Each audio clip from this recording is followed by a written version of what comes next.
Hello, আসসালামু আলাইকুম everyone. সবার কি খবর? Welcome to my channel.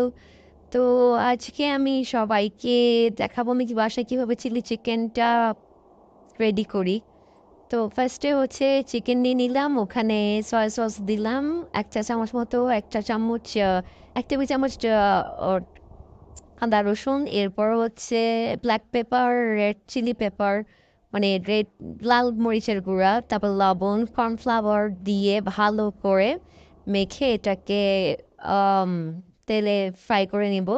এরপর একটা সস বানিয়ে নিব। এখানে সসে হচ্ছে chili sauce, tomato sauce, soy sauce, oyster sauce, vinegar, sweet chili sauce দিয়ে একটা সুন্দর করে মিক্সচার তৈরি করে ওখানে ব্ল্যাক পেপার আর চিনি দিয়ে দিলাম। এদিকে আমার চিকেন হয়ে গেল। আর এখানে আমি সেম তেলে হচ্ছে কুচি কুচি করে রসুন আর হচ্ছে মশলাগুলো আর দিয়ে দিলাম হচ্ছে যে সসটা রেডি করছিলাম ওইটা, এরপর চিকেন একটু নেড়ে চেড়ে কাঁচামরিচ, পেঁয়াজ আর ক্যাপসিকাম দিয়ে দিলাম, আর সাথে একটু কর্নফ্লাওয়ার দিয়ে তৈরি